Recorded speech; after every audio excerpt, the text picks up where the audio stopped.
Olá, alunos, sejam todos bem-vindos a mais uma aula de informática para o concurso da Polícia Militar do Estado do Ceará. E nessa aula nós vamos continuar resolvendo questões, então acompanha comigo a leitura desta questão. Diz assim: quanto aos dispositivos de hardware de um computador, o desempenho de um processador pode apresentar variações de acordo com o número de núcleos de processamento, o clock e a capacidade da memória cache.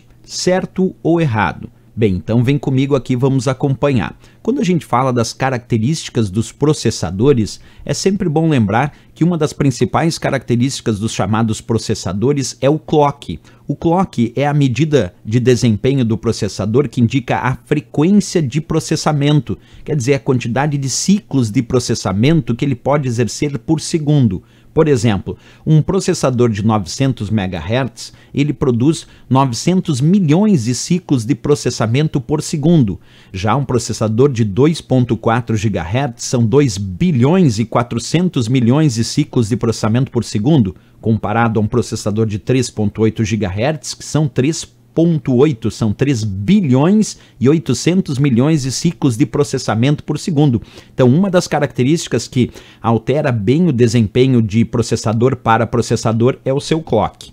Um outro fator que também é importante é o chamado overclock, porque além de ter aquele clock padronizado, nós podemos forçar o processador a funcionar em um clock mais alto do que aquele que foi recomendado inicialmente pelo fabricante. Isso nós chamamos de overclock, que é ir para um clock a mais daquele recomendado pelo fabricante. Posso fazer isso também, isso vai alterar o desempenho do meu computador. Além disso, pessoal, além de falar do clock, também temos a arquitetura dos processadores. Hoje em dia muito se fala em arquitetura de 32 ou 64 bits.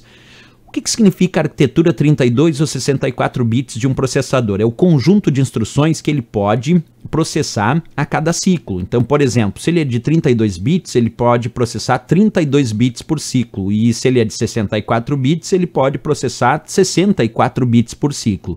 Isso é a arquitetura básica de entendimento de 32 e 64 bits. Também temos a quantidade de núcleos, porque os processadores hoje em dia, mais modernos, eles não têm um núcleo só de processamento.